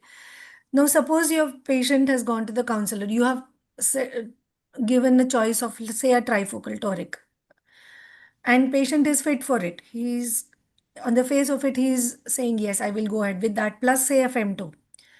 But he goes to the counselor, and then when she tells the price, he says, discount kitna milega? How do you, and she comes back to you and asks, what should I say? So what is the decision that you take in such cases? You're asking me? Yes, I'm asking you. Counselors, 10% they can take the decision. Hmm. Around that, they come to us. Okay, 10% is a 10%. lot.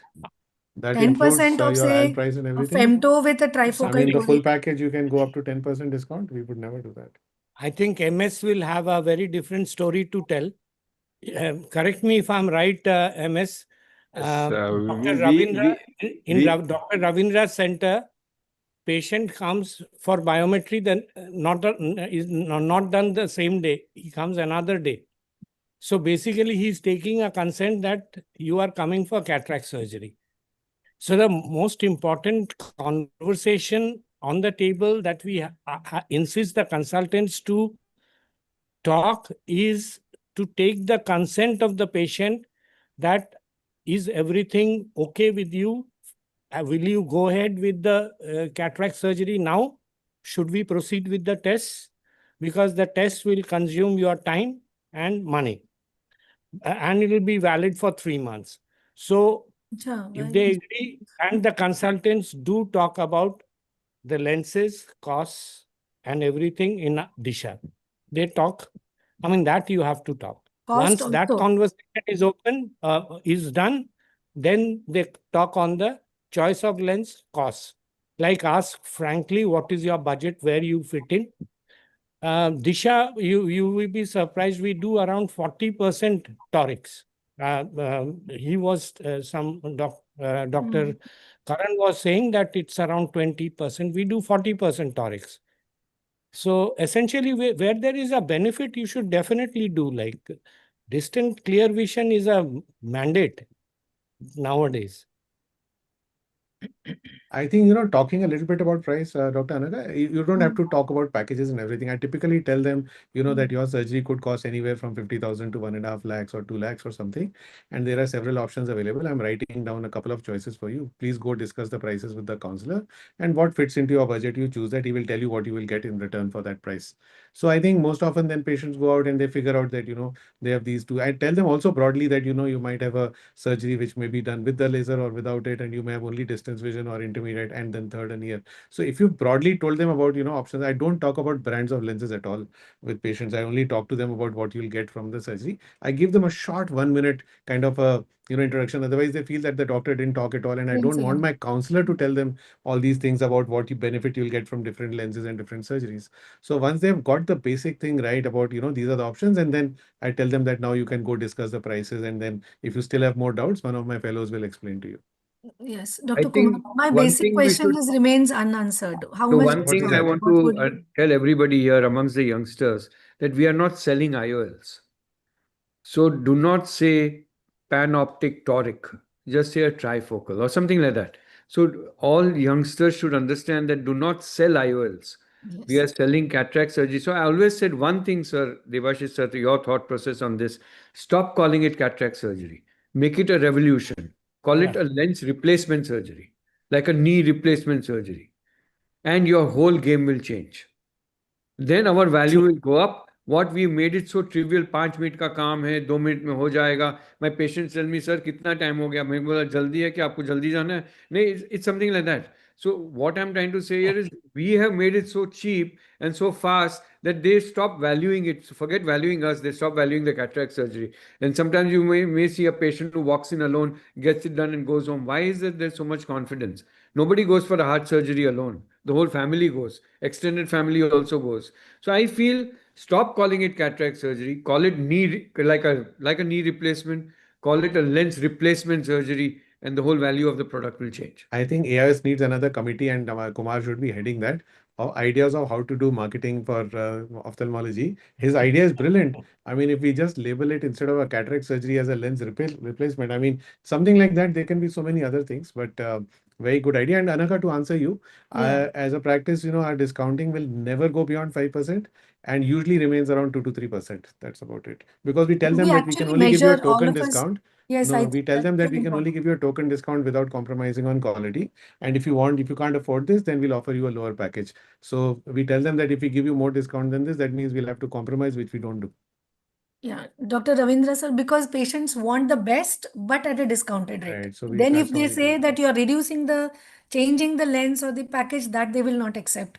They will still want the highest Because there one, is no but end to at their discounting. price. There is no end to how much There is no discounting you end to can it. do, and it never ends. And then you also keep getting into funny situations with patients and arguments with them, and then they trivialize it, and you spend a lot of time also wasted. So we have a clear thing that we will not say no, but we will not go beyond a certain amount, and then you can choose a lower So package how if you much want. is it? 5%. Okay, Dr. At Ravindra the sir, most, that would be at like the somebody who really most. deserves it. Somebody who's looking like he can't afford it, but is going for a laser cataract surgery and something. Then we don't mind offering them a bigger discount. Dr. Ravindra sir. Yeah, see, right from beginning, day one, we had very strict practice that we don't give any discount. We are known for not giving any discount. We say one figure based upon all the factors that Gaurav has mentioned, and we stick to it. If the patient walks out, it's his look around. But then that has saved a lot of time for us. So, as Dr. Gaurav really said, truly that if the patient cannot afford, I say all packages are excellent packages. You will get wonderful vision in every one of them. You choose what the package you want. A person who is rich will never choose a 30,000 package, a 40,000 package. Today also one doctor came, he said, what is the highest package you have? Then I mentioned him, you put that lens. He didn't bother about who is doing, what lens I'm putting, nothing. So he has left to me to decide, but he wants to pay the highest amount. So that way, your chair You're time lucky, will sir. reduce a lot. No discounts. So, So I Anaga, think that brings a very interesting question. Quickly, I'll just jut in. How much discount do we offer to our doctor colleagues from ophthalmology and doctor colleagues who are non-ophthalmologists? Because they are the ones where it becomes very tricky. We would generally offer 10% discount for doctors, depending upon whether On he surgical knows packages, us, or he's been referring patients to us, then the slabs can be anything. I've done a lot of doctors what free about of other charge. specialty doctors, sir? It's 10% for It all the doesn't doctors. matter whether they're ophthalmologists or non-ophthalmologists, is it? Ophthalmologists, they get a huge discount. Many times I do free of cost, or even the lens cost, everything I absorb. Persons known to you, you see, it's easy to do free instead of saying 50%, 80%, and all. Just do it free. It's a part of your equation. It averages out in a month's turnaround. I'm Somebody who's sorry, I'll have to really helped leave, you in everybody. the I have past. some guests at home. If you'll allow me to leave, I'm so sorry. I'll have to just Oh, take leave. okay. Am I okay to leave? Yeah. I would have loved to stay on, but I can hear some guests sitting in the. I was expecting them. But thank you so much, and carry on. Yeah. It's a brilliant conversation. Thank you. Gaurav, it's always nice to Same here, be sir. with you Same here. You've on been the one of panel. my gurus. Thank you. So both of you, Debashish sir and you. Thank you so much. Yeah. Bye. Actually, thanks, Dr. Gaurav. So actually, regarding this discounting, there's sometimes a lot of marketing also especially by corporates, like 50% off on cataract surgeries or LASIK surgery. LASIK workup is free, OPD is free, or cataract surgery at half rates. Is it right or ethical to advertise like this? And even big corporates do that, big surgeons do that. What about the routine, the younger brigade? Dr. Rishi, Dr. Devashish Devashish. should answer this. Dr. Devashish, sir. You can't stop the corporates. So, I mean, there's no point talking. Hmm. I love it. Right. There's no avoiding it. That's the reality we need to live with. So you better accept it and then you work around it. So if they're offering basic consultation free, maybe you can do it for a short period of time when OPDs runs lower, say in the rains or in festival season where you have lesser patients. At that time, you could also run such a scheme. I know. Can I I say think that one is thing? a yes, please. These corporates only advertise what they don't have work in. So if they advertise for smile, that means they do not have smile business. They have advertised for robotic cataract, that means they do not have robotic cataract business. So they will only advertise what they don't have work in. It's an interesting Remember observation. this. Mhm. Yeah, watch that out. Yeah, but by doing all this, now, whatever it is, yes, okay, sir, as you said, we need to accept it because we cannot change them and we cannot control what they do. But somewhere does it feel that, the general ophthalmologist feels that we are devaluing ourselves, or the patient now gets used to this free thing. So everywhere, even if he is able to pay, he would expect something free or something at a highly subsidized rate, even if he is actually affording. So, does it really mean that we are devaluing ourselves or our services? And this, I feel, is more in ophthalmology rather than in other subspecialties. We don't really see orthopedicians or heart surgeons or cancer surgeons talking about everything free or highly subsidized because these are specialities. People know that they are, I mean, this is about life and death or something really big, and we are giving sight. I think what can be more important? But why are we devaluing ourselves? Where did it all begin and what is the end to this? And the irony Uh, is that none of these other specialties, the capital costs is anywhere close to what we incur. Actually, the kind of equipment, the AMC, the CMC, we are so technologically highly intensive. Dr. Debashish sir, really want an answer. See, what we are questioning ourselves is uh, the brilliance of a doctor versus a market profit driven. Actually, that is why Mohan, we were so insistent on the fact that, we must find out ways to scale up, because like-minded people, we should scale up. See, they have mergers, acquisitions, they are acquiring practices, everything they are doing. So, I mean, they are not leaving anything unturned. While we are getting very individualistic, etc., and we are getting locked up within ourselves. So the question is not what the corporates can do. The question is what we can do. We have to, put our all our goodwill together, try to work together, get more, because scale is undeniably, whether it is Hyderabad, whether it is Bangalore, whether it is Mumbai or Kolkata. Scale is scale.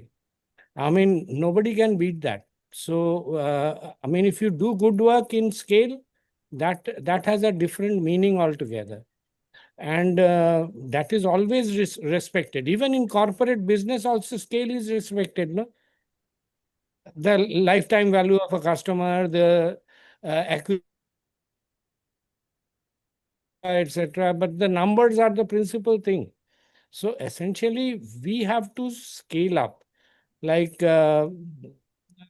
everybody who is there, we have to associate with younger colleagues and everything, make places like this. Surgery center concept is such a good concept. Like a senior surgeon has a center, he's renting it out for the younger surgeons. Maybe he's not making much money, he's actually not making money. If that young practitioner had to open a center to do his cases, it would cost him much more. But he's renting the best of equipments premises for say 8,000 rupees. So let the surgeon go and operate there. I mean, the individual practice. The individual practice is different rates. Now, an individual practice is sitting in one clinic, he's charging something. Is sitting in a more posh locality. Now, of the capital cost of the equipments which are there in a centralized place, it is for him to convince the patient. And I mean, over time this happens, it doesn't happen overnight. So nobody should get ki aaj kuch nahi ho raha. But we should not, Yes, we we as don't know. technocrats, out of euphoria, we take wrong steps. we go prematurely into a surgery center, elaborate surgery center, expensive equipments. These are things which put us in trouble. But otherwise, we should take the right steps. And I think the senior surgeons, all of us, should have the thing that we should open up our centers Right, sir. to face corporate competition, because there's right. So we have to match them. Yes, sir. Dr. Ravindra, sir, you had raised your See, yes. Yes. as far as these offers from the, at least I am not worried because I have one center, and we are all there. Four of doctors within the family are all practicing there. We give utmost care to the patients, and they come back again and again and again. And the people who go to the big centers, what do you call the corporate centers, they're fence sitters. They're waiting for this opportunity. Plenty of them. See, if there are 100 patients who undergo treatment in a particular span of time, there are 30, 40 of them are sitting on the fence waiting for an opportunity to utilize the discounts. So discount is a very attractive word. Like if there is a discount sale, everybody rushes to that. So they go there and they get that facility, and they will never go back to that place again. That's what I have seen personally. I don't know what others have seen. They generally do not go back, and next time they come back to you. So discount is a measure where, and the thing is, if you offer discount, you don't make enough money. See, there is a cost to everything, and then you lose on that benefit. So you're not gaining. The second thing is, forever the patient will be, thinking that they have undergone a substandard treatment, by going through a discounted price. So this is what I have seen, at least in Bangalore. I agree, sir. And I think last part we would come to is the charitable centers, where earlier they were doing only basic surgeries, but now many of them are also doing premium IOLs. So should ideally charitable institutions only go to the for the be for the needy and actually genuinely who need them and do only basic surgeries? Or today basically there is no difference then between a person who has put up. Yes, Dr. Kumar. I want to make a comment. When people say, I don't want to give names in South India, when they have done huge volume of free surgery, let's presume this, okay? Please understand, it's not free. They've got huge amount of CSR money. They've got huge amount of money from WHO. They've got huge amount of money from Ayushman. They've got huge amount of money from everywhere. And then they claim, like Shankara, I can give one name out, they claim money for each surgery done. So they are not doing free surgery. It's your psychology that is they are doing free surgery. No surgery is free. There are no lunches which are free. So please understand, if I give you a donation of 120 crores to put my name on your institute, and then I do say I do an RT view and I do best computers and I put everything there, and then I say I'm doing free surgery, it's not free. I've got money from CSR, which is funding my free surgery. So this is my thought on this free surgery concept, which is absolutely not true. And I want to know what the seniors think about free surgery.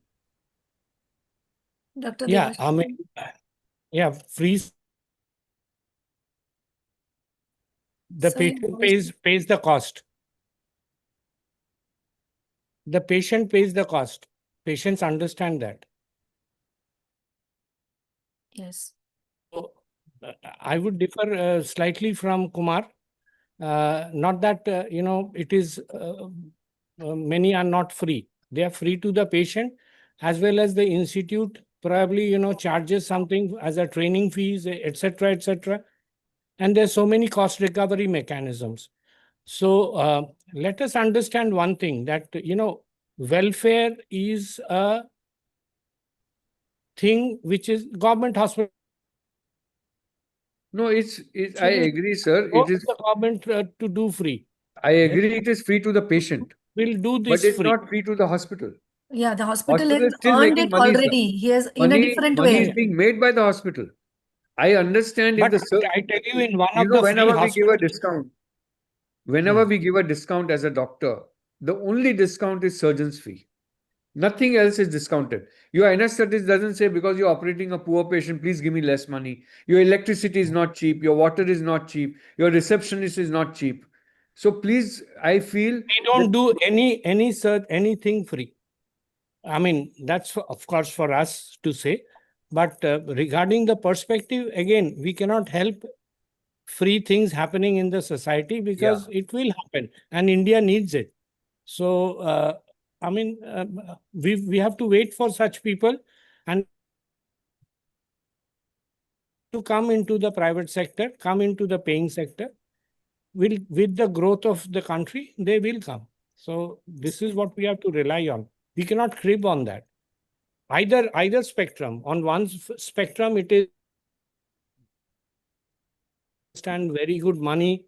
They are playing with money, and the other sector is like people are playing with emotions and also welfare. They're attending a very needful sector of the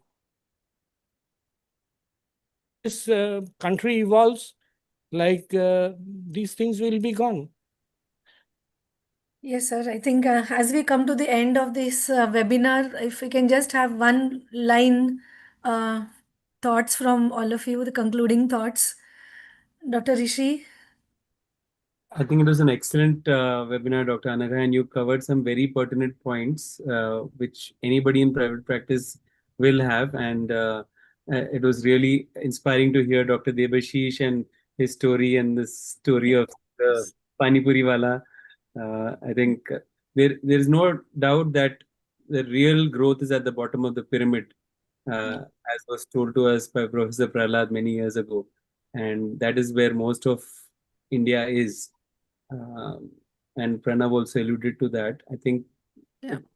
even I myself am not doing that, and I feel I need to address that in my practice and kind of build have some way in which we are able to gather that population as well, in addition to whatever we are doing at the premium level as well. So I think all in all, it was very informative, and all the aspects were covered very nicely, and I learned a lot.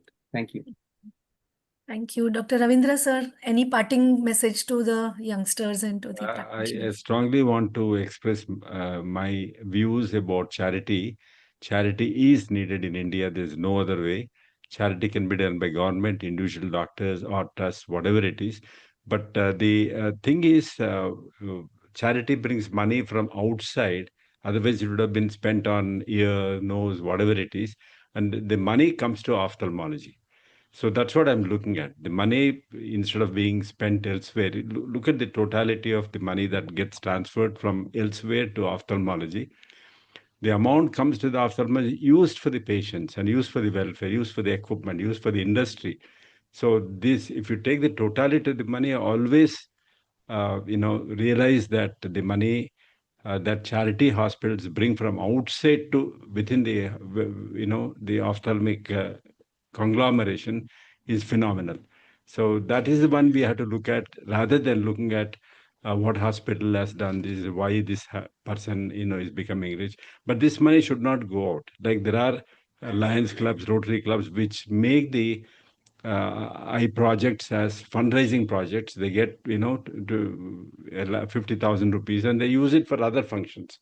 I'm against that kind of thing, but money coming from outside to ophthalmology and being used in any aspect of ophthalmology is welcome. That's what I Right cause. personally feel. Yeah, I cannot agree more to Dr. Ravindra, because if you really find intraocular lenses and how difficult it is to market refractive surgery, because refractive surgery is not done in the welfare sector, in the free sector. Hmm. It is so difficult. And see our numbers, 7 lakh refractive surgeries versus 90 lakh cataract surgeries. Why? Because we have the word of, Kumar wanted to call it something else, the word of cataract surgery, dispersed in the community. And this is through the welfare sector and the good work that the free No So we worries. should look it in that way. It's a huge thing, and they bring economies of scale in the industry.